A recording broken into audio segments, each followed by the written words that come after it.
वर्तमान में सनातन सबको आकर्षित करता जा रहा है और लगातार जो है वो दूसरे धर्मों के लोग भी सनातन में आ रहे हैं। और ऐसे ही एक जो महिला है वो हमारे साथ है, युवती जो हमारे साथ है, सुल्ताना सूबी जी। सबसे पहले ये जानना चाहेंगे कि सुल्ताना से सूबी होना कैसे ये सब संभव हुआ? सबसे पहले तो मुझे जय श्री राम बोलने की आदत है, तो जय श्री राम, जय बागेश्वर धाम की, जय सन्यासी बाबा की और जय परम पूजनीय गुरुदेव भगवान की। तो अब आप सवाल कर सकते हैं। मैं पहला सवाल ये क्या, सुल्ताना से सूबी बनने का ये सफ़र कैसा रहा और क्यों ये लगा आपको? सुल्ताना से सूबी बनने का ये सफ़र बहुत ही ज़्यादा अद्भुत रहा मेरे लिए। और मैंने कभी सोचा भी नहीं था कि मेरे साथ ऐसी ऐसी चीज़ें होंगी इस ज़िंदगी में, इस जीवन में, कि मतलब उसके लिए शब्द ही नहीं है मेरे पास। पहले मेरा नाम सुल्ताना था। मैं मुस्लिम धर्म में जन्मी हुई बेटी हूँ। अपने माँ बाप की इकलौती बेटी थी, 3 भाइयों की इकलौती बहन। लेकिन जो मान सम्मान हिंदुओं की बहन बेटियों को मिला वो मुझे कभी नहीं मिला। और वो इसलिए मुझे महसूस हुआ क्योंकि जो मेरी फ्रेंड सर्कल थी, मेरी जो फ्रेंड थी, दोस्ती थी, वो हिंदू लड़कियों से थी। तो उनका रहन सहन और मेरे रहन सहन में मुझे ज़मीन आसमान का फ़र्क दिखा। फ़र्क ऐसा दिखा कि उनके में भाई बहन का पवित्र बंधन होता था, राखी जिसको बोलते हैं, जो मुझे लगता है कि शायद किसी धर्म में नहीं होता, हिंदू और सनातनी के अलावा। और दूसरा उनके में 7 फेरों का जो शादी, 7 वचनों की जो शादी होती है, 16 श्रृंगार होते हैं जो सुहागनों का।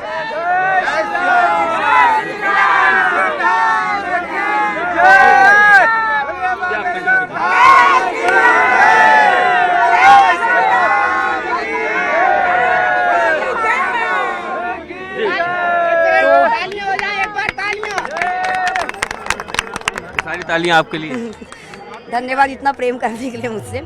और उसके बाद में मैं आपको बता रही हूँ कि मुझे ऐसा लगता था कि जैसे एक पंछी जो है पिंजड़े में है, उसको पिंजड़े में आप चाहे कितना भी सोने की थाली में खिला दो, चांदी की गिलास में पानी पिला दो, कितना भी अच्छा उसको खिला दो, लेकिन वो अंदर से मन से खुश रहेगा ही नहीं, क्योंकि उसके अंदर एक उड़ने की जो होती है इच्छा, सभी में होती है कि हम खुल के जिए अपनी ज़िंदगी को। आज हमारा देश आज़ाद है, लेकिन मुझे वहाँ गुलामी लगती थी।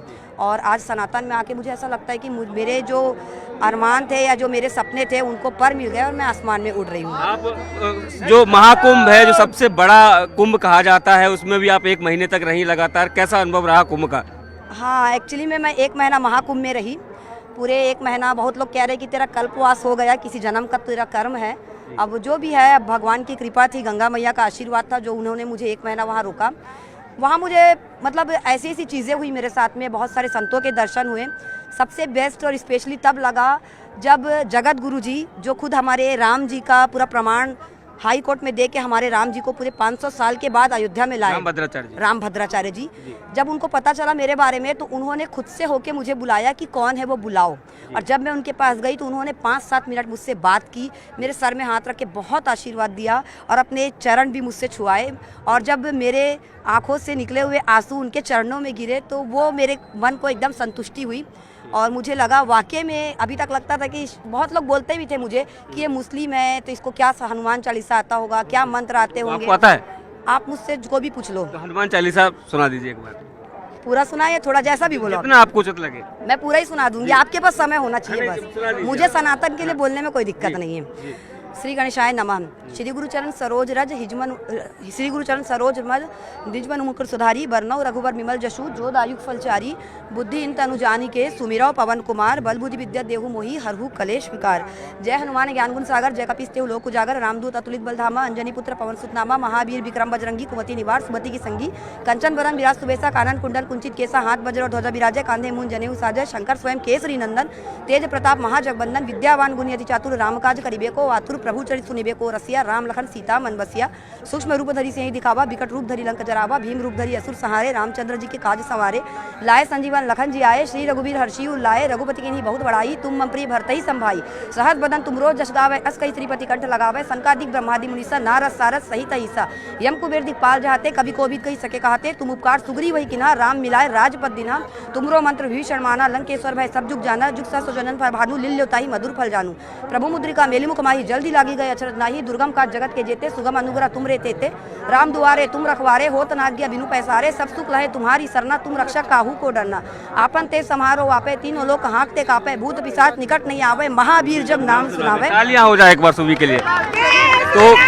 अब आप बागेश्वर धाम पहुंची हैं, देखिए बाबा बागेश्वर के धाम पहुंची है, वो कह रहे हैं कि जात पात कुछ नहीं होता, सब अपने लोग हैं। बाबा बागेश्वर धाम में आकर कैसा लगा?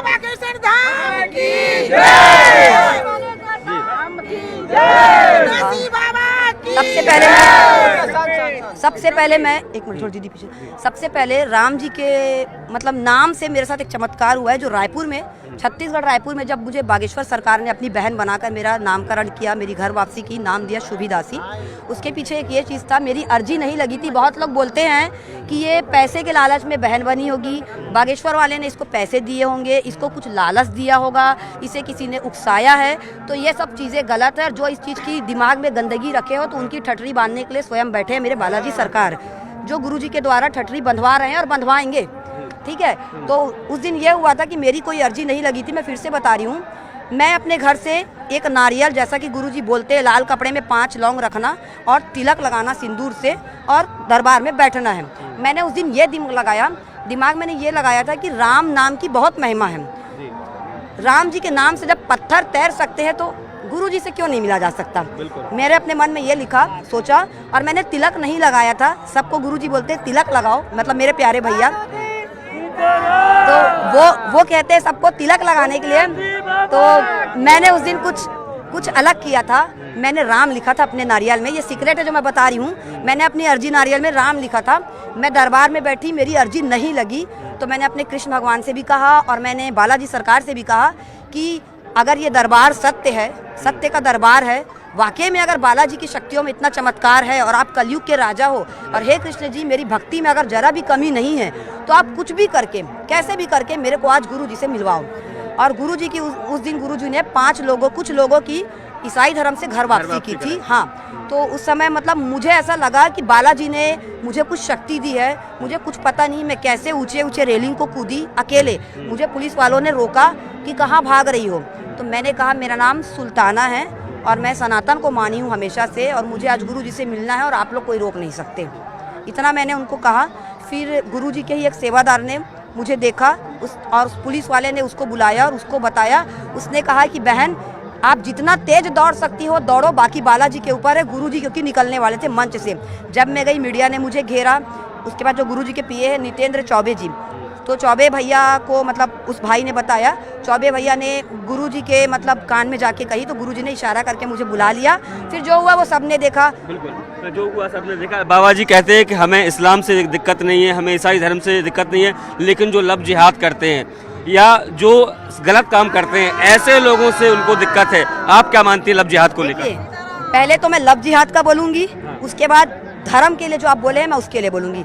लब जिहाद के लिए एक बात बोलूंगी, भैया दीदी एक मिनट पीछे हो गया, धक्का लग रहा था। लब जिहाद के लिए एक बोलूंगी, ध्यान से सुनिएगा मेरे सभी भाइयों और बहनों के लिए, कि आज भी देश के कुछ कोने में युवा मौन है, मतलब शांत है। आज भी देश के कुछ कोने में युवा मौन है। अपमानित हुई द्रौपदी तो बोलने वाला कौन है? युगों युगों से चला आ रहा गीता का फरमान है, नहीं सहेंगे नहीं सहेंगे नहीं सहेंगे हिंसा। इसलिए बनाना हिंदू राष्ट्र और दिलाना रामचरितमानस को सम्मान है। और जिस दिन मेरा दावा है, जिस दिन हिंदू राष्ट्र बन जाएगा, हर घर में भगवा लहराएगा, घर घर में बच्चा राम गाथा गाएगा और हमारा अपना हम सबका प्यारा भगवा बहन बेटियों को बचाएगा। कल कन्या विवाह भी होने वाला है, कन्या विवाह के लिए भी कोई आपने गीत तैयार किया है? अगर वो आप गाएं तो। धर्म के लिए मैं पहले बता दूं, जैसा कि लोग बोलते हैं कि मेरे प्यारे भैया जो बागेश्वर सरकार है, उनके लिए लोग कहते हैं कि ये धर्म विरोधी हैं, दूसरे धर्मों का विरोध करते हैं, खासकर मुस्लिम धर्मों का विरोध करते हैं। तो मैं उन लोगों को बता दूं, मेरे प्यारे भाई जो कि मेरी जान है, उनमें मेरी जान बसती है, वो किसी भी धर्म के विरोधी नहीं है, वो सिर्फ गलत के विरोधी हैं। और वो सिर्फ सनातनी और हिंदू और हिंदुत्व की बात करते हैं, और जो गलत लोग हैं वही चीज़ों से उनसे चिढ़ते हैं। दूसरी बात ये है, अगर मेरे भाई को, अगर मेरे प्यारे भैया जो बागेश्वर सरकार है, उनको अगर धर्म से प्रॉब्लम होती तो आज वो इतना बड़ा कैंसर हॉस्पिटल बना के यूँ घोषणा नहीं करते कि ये हॉस्पिटल हर धर्म का मरीज यहाँ आके अपना इलाज करा सकता है। ठीक है, और ये मुझे लगता है कि पूरे विश्व में ये पहला ऐसा अस्पताल है जो कि हर जगह हॉस्पिटल में मंदिर बनते हैं। ये पहला ऐसा हॉस्पिटल है जहाँ मंदिर में अस्पताल बन रहा है। और दूसरी बात ये, कल जो खेल हुआ यहाँ जी। जो WWF रेसलिंग हुई है। वो तो शायद भारत में भी नहीं हुआ, मेरे बागेश्वर वाले भैया ने गड़ा जैसे छोटे से गांव में करा दिया। इससे बड़ी महान क्या बात होगी। कल कन्या विवाह है, कन्या विवाह को लेकर कोई गीत भी आपने तैयार किया है विदाई को लेकर? हाँ, कन्या विवाह के लिए मैं एक छोटा सा गीत है 2-3 मिनट का, वो गाना चाहूंगी। थोड़ा सा पीछे हो जाइए ना, धक्का लग रहा है। मुझे तुमसे गिला मिला ये ही सिला, मुझे तुमसे गिला मुझे ये मिला ये ही सिला, बेटियां क्यों पराई है, बेटियां क्यों पराई है, बोलो ना बेटियां क्यों पराई है। जिस घर में मैं खेली कूदी बाबुल, आज वो भी क्यों अपना पराया सा लागे, आज वो भी क्यों पराया सा लागे, आज वो भी पराया सा लागे। कैसी रीत है ये जग की, जोर किसका चला इसके आगे, जोर किसका चला किसके आगे। एक वो घर दिया, एक ये घर दिया, एक वो घर दिया, एक ये घर दिया, तेरी कैसी ये महिमा है, बेटियां क्यों पराई है, बोलो ना। IIT बाबा और हर्षा रछारिया जैसे लोगों को आप क्या मानते हैं? IIT बाबा के लिए तो मुझे थोड़ा सा कन्फ्यूजन है। कभी लगता है वो प्यार में धोखा खा के IIT बाबा बने हैं, और कभी लगता है वो भगवान की खोज में IIT बाबा बने। तो उनके मैंने 2 रूप देखे, समझ में कुछ नहीं आ रहा, कंफर्म नहीं बता सकता। हर्षा रछारिया को लेकर? हर्षा रछारिया जी जो नकली जटाएं लगा के आई थी, तो देखिए मेरा मानना ये है कि अगर आप सनातनी हो तो मुझे नहीं लगता है कि आप नकली जटाएं लगाओ या भगवा धारण करो तभी आप सनातनी हो, या तिलक लगाओ तो भी सनातनी हो। मैं तिलक वालों को भी सनातनी नहीं बोलती, माफ़ करना अगर किसी को बुरा लगे तो।